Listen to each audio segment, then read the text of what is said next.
My name is Kim Colucci, and today I'm going to be presenting on positive psychology in the workplace.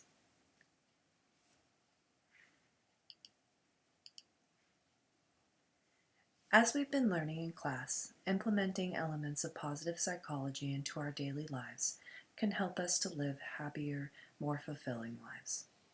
In this presentation, we will be looking at how fostering a variety of positive emotions that are emphasized in positive psychology can improve the workplace experience and possibly improve productivity in the workplace. Positive psychology can potentially bring some pretty interesting changes, such as a reduction in employee-to-employee conflict, an increase in job satisfaction, and by creating happier employees who get along and enjoy their jobs, it might even bring about a more productive workplace. Some of the more specific things that might change in the workplace could include policies, office culture, and the way the job is performed. Policy change could be something very simple, such as allowing for a more flexible schedule so that a parent can be present at their children's activities. The change might be more inclusive, where it goes beyond the written policy and actually changes the culture of the workplace. That means not only are people allowed to have flexible hours, but the culture of the office is supportive of the practice, and coworkers and management see it as important and valuable that employees have a more accommodating schedule. The end goal is that employees stay in their position, so employers are not constantly training new people, that employees are happy in their work as well as knowledgeable in their job because they have been there for longer. And ultimately, this results in higher productivity for the business and maybe even a little more happiness for society.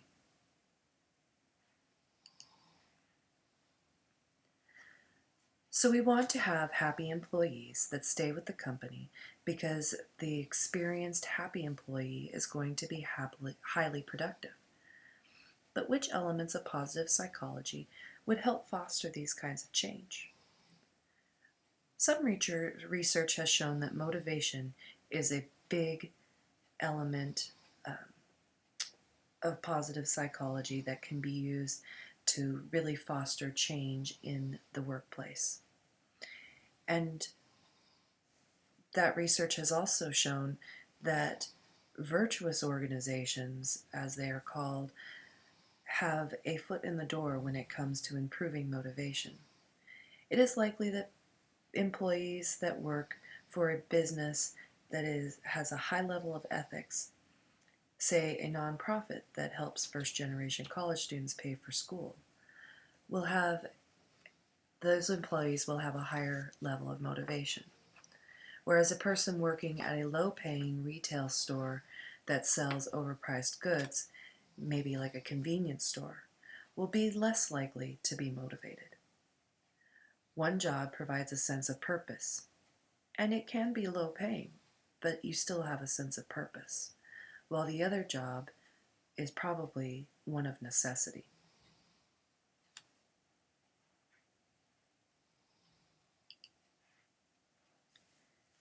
Some other things that a job with purpose fosters in its employees are team players. They are all working together for the good of their customer, each doing their part. This encourages caring and nurturing behaviors.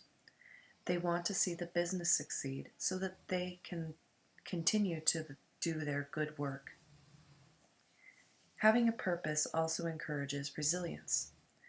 Setbacks do not feel as challenging when you have a purpose to fight for, especially if you have a supportive team around you.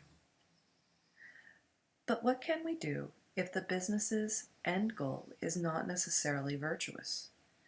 Maybe making money is their only goal. Well, positive psychology can help. If a positive workplace with satisfied employees who work together is more productive, then that means the business will likely make more money. So, what can business owners and managers do to incorporate positive psychology into their workplace while still maintaining a corporate culture?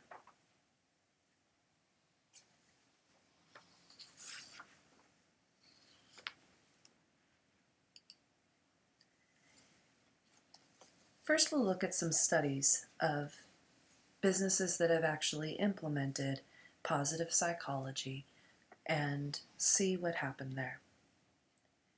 In 2013, 67 employees at a United States university participated in a positive psychology workplace intervention. The participants were randomly assigned to either a gratitude cohort or a social connectedness cohort. All completed surveys regarding their work and personal satisfaction. Then, for 2 weeks, the participants reviewed slideshows that were emailed to them that detailed their tasks according to the cohort. Members of the gratitude cohort uploaded recordings of themselves several times a week, describing something that they were grateful for. And members of social connectedness group were encouraged to have and initiate social interactions of a positive nature. They, too, were asked to upload the video of themselves and describing the social interactions that they initiated each week. A post-vention survey was given at the end of the intervention. A month later, a follow-up survey was given. The researchers found mixed results. The social connectedness cohort did not show significant differences across their 3 surveys, but the gratitude cohort showed a significant increase in positive, affective well-being.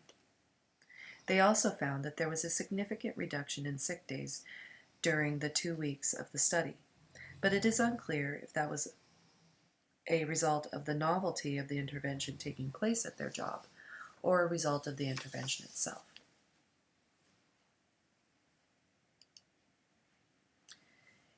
A similar study was recently conducted in Japan. Employees from a competitive engineering firm were divided into an intervention group and a control group for a 6-week period. Similar to the university employee study, the 2 groups were given instructions digitally.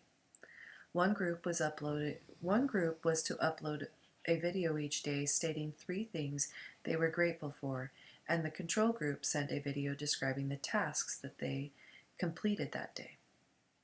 They were also given pre, post, and follow-up self-report surveys about their personal and professional life satisfaction.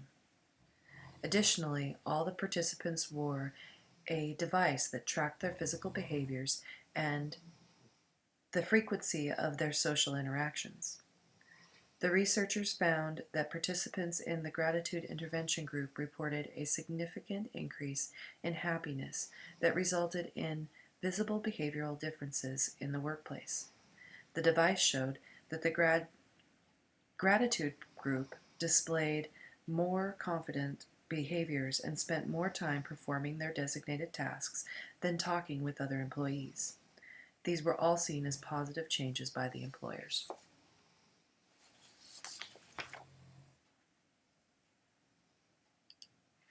In this slide, we see a man holding a square peg trying to fit it into a round hole.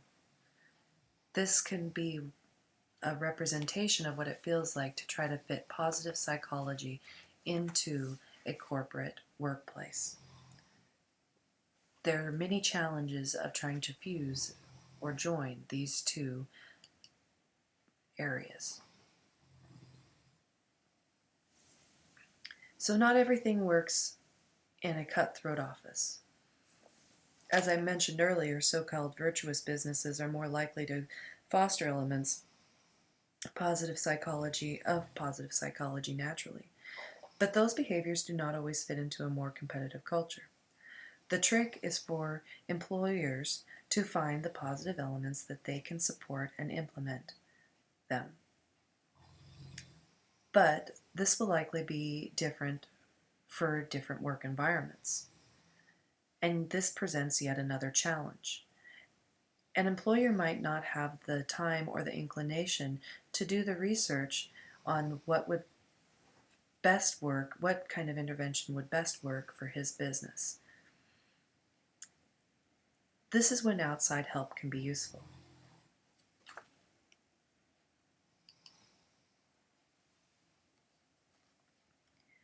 So based on the research, it appears that there are several things that need to happen for a positive psychology intervention to be successful. Businesses need to identify or hire someone to identify what will be most helpful while not hurting the functioning of their business. The intervention has to be successfully implemented, which means that the quality of the intervention materials and procedures should be of high quality. The staff needs to really buy into the process, and everyone needs to be committed to maintaining the changes. It can be very easy to slip back into old habits.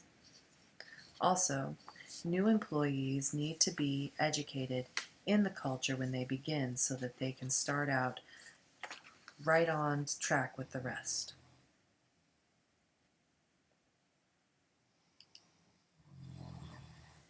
So what can businesses expect to get out of this deal?